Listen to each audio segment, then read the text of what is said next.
My name is Law Nation, and I have Ryan from Fragagonia?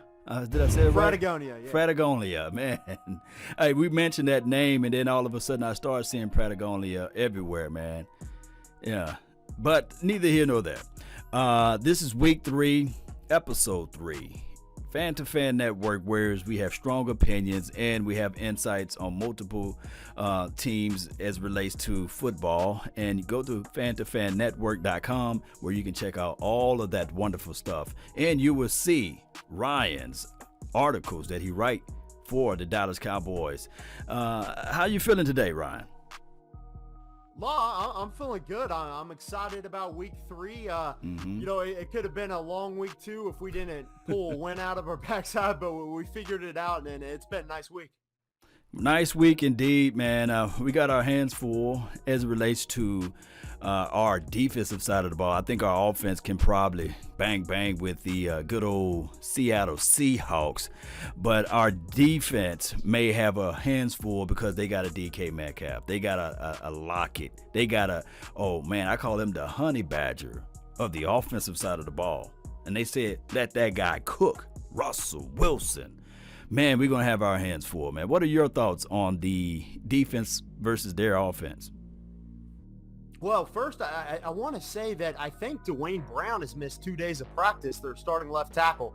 I know Pete Carroll is saying he's supposed to be good to go, but it's really going to be interesting to see Everson Griffin finally putting his hand in the dirt in that 3-point stance, if he'll be able to get a little more pressure. And I'm hoping to see some of that from D-Law as well. And I think if we can generate some pressure, we'll be good to contain Russell Wilson, because that's what we got to do. One thing I was saying at the beginning of the year was that we had a lot of depth in our secondary, and now it's more important than ever because we got guys out, and now we need some guys to step up. So I'm expecting either Brandon Carr or Dale Worley maybe just play a little bit of defensive back as well as safety. And I wouldn't be shocked if CJ Goodwin gets some looks as well. C.J. Goodwin, the savior of last week. Maybe he can double it back and be some guy that can make an impact this week. Regardless of what I see out there from the defensive side of the ball, I'm seeing more and more players saying, hey, I want it to be a little bit more simple. The defense right now is too hard to learn. I'm with the mindset, Ryan, is that might as well get your warts out now. Learn all you can now, and then towards the latter part of the season, pick up those things, and you will have a diverse defense, a hard to pick up defense, so that the opposing teams will not be able to know your tendencies and just go through your growing pains now. What are your thoughts on that? Yeah, I think you definitely make a good point, Law. One thing I do want to say, though, is as far as the 3-point stance goes and stuff like that, I think you play to you coach to your players' strengths. So if that's what D-Law and Everson Griffin are good at, then I think you might want to stick to that, and maybe from here on out. As far as simplifying things, I did hear Aldon Smith say that, and it might be good for the secondary right now more than anybody, because you don't have all the guys together. Maybe as they come back, then we can start and have them learn the playbook a little better. But yeah, that's always been a thing with Mike Nolan's defense and his hybrid defense. It has been difficult to pick up.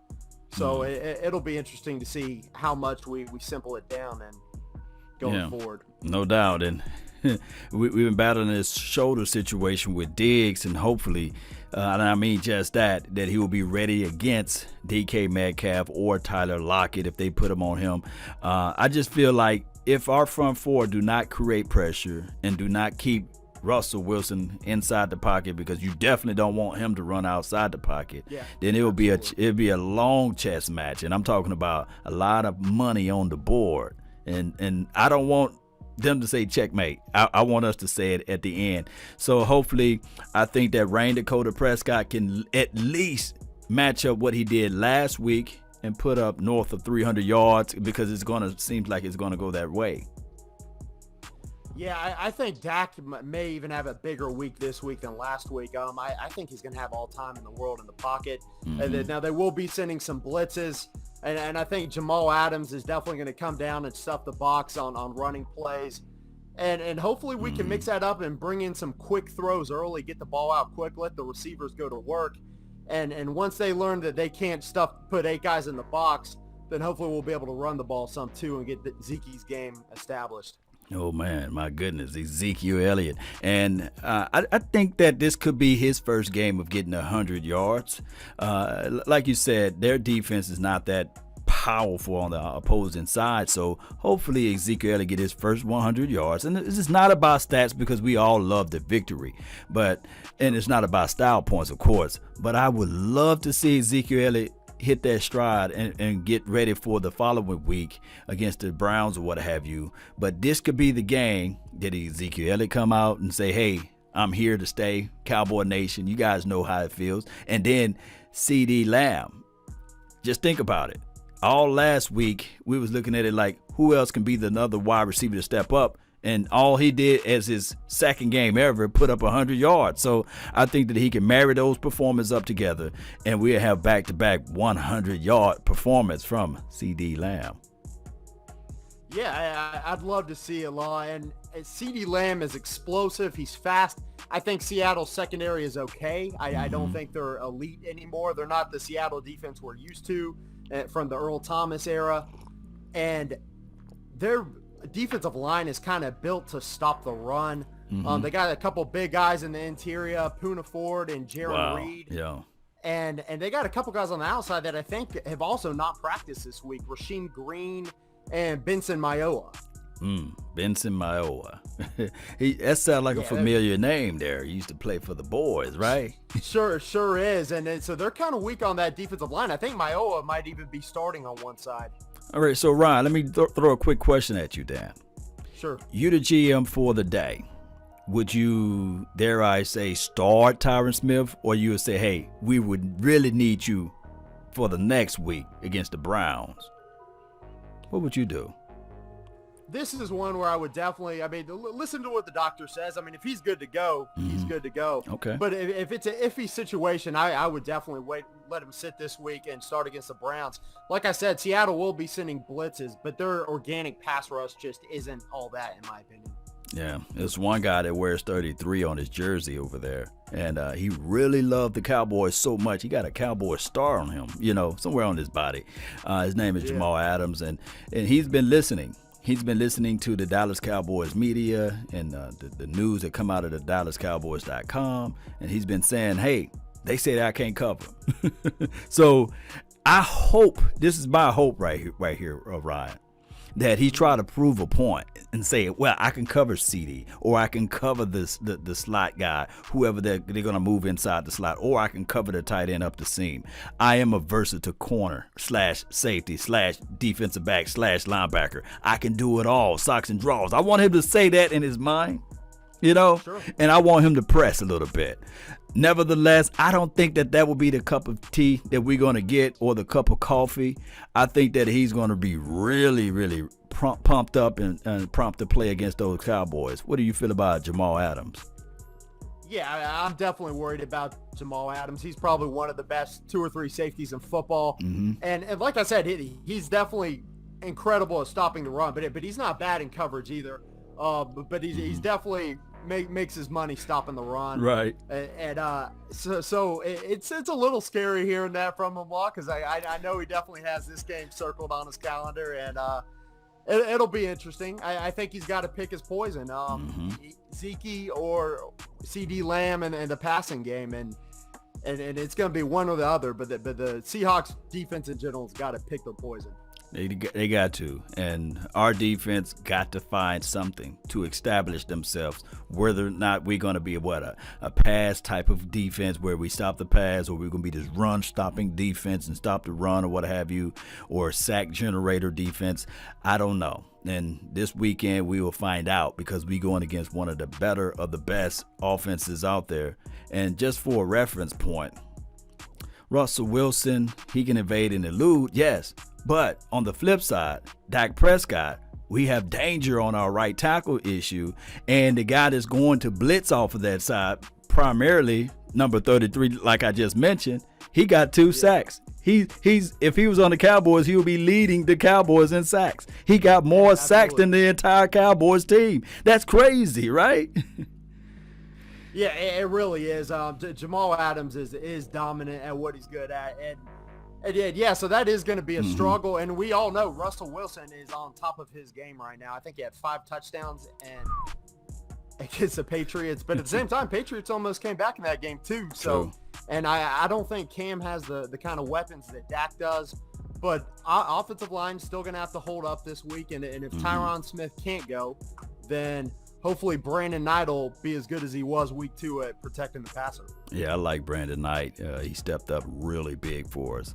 For sure. All right, so I'm always asking for advice, as far as from a fantasy aspect. You told me last week, give it an extra chance for Leonard Fournette, and I listened. I said, okay, I'm going to keep Leonard Fournette on the active roster, what have you, and it paid dividends.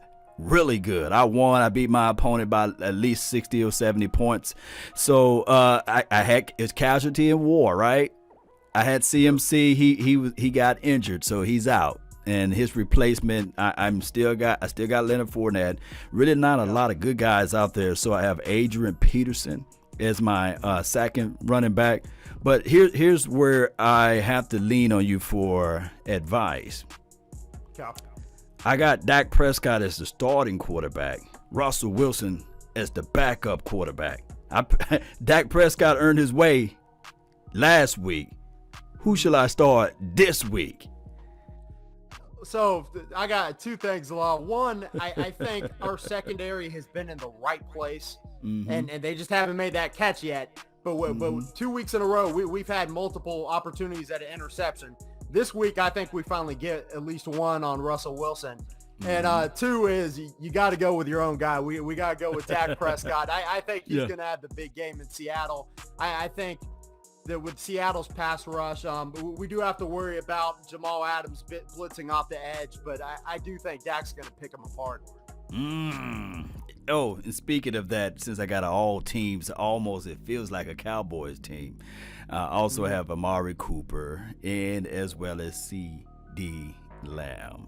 So I think that those guys still will eat. C.D. Lamb came out and said, yeah, I'm just hungry for this thing. I really want to put up the best, and I want to be the best. And Amari Cooper tapped him on the shoulder and said, yes, you're gonna be that guy.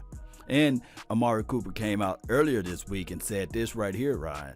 Hey, my foot was kind of hurting me last week. It's feel better now. So percentage is better now. Although it's a road game, and he have not been showing up on road games. Hopefully, the Cowboys can figure out something on this road game to put up some good numbers for him and Dak Prescott, because the last road game we won was many a moons ago. It was last year, many moons ago. I believe it was like week. Boy, it's a long time. Do you know off the top of your head? Because it's been a long time since we won a road game. I don't actually. I'd have to look that one up. Yeah. That's kind of scary, but I think it's like we're like 0-4 in the last road games. It's something crazy like that, a number. I'll let the people, this be a good segment for the people in the comment box to put down the last time we won a road game. So hopefully we reverse that curse right there and win our first road game for 2020. Any other departing thoughts right quick, Ryan? Well, yeah, I just want to say, though, C.D. Lamb, I'm glad you drafted him, because I think that was a smart pick, because Dak loves the slot guys that can get open, and tight end's another position. I know at FTFN, Joe was saying, but are they going to get the throws to them because there's so many weapons? And I'm like, yeah, there's always certain positions. Dak loves using the tight end. He loves using the slot receivers because they get open. I do think Amari Cooper is due for a big away game, and we should finally get one from him. Yeah, it's about that time for him. And I can't wait to see what the kid is going to bring to the table. Really appreciate you so much for joining on for episode 3, week 3, Ryan. By the way, can you let all of the wonderful people know where to follow you and find your content? Absolutely. So Fratagonia on YouTube for some more daily Dallas Cowboys content. Real Fratagonia on Twitter and Fratagonia on Instagram. Man, that's the good stuff, man. I can't wait to see all of the content that you put out there on FTFN Network. Wonderful articles that he put out there. Cowboy Nation and beyond. Check out FTFN Network. That's where you can go and get strong and hear strong opinions from all type of content creators and beyond. Let's continue to grind, Cowboy Nation. Let's continue to find ways to win games. And that's the name of the game, right? All right, so hit that like button, share this content. We're out. Let's go, Cowboy Nation. Let's go. Peace.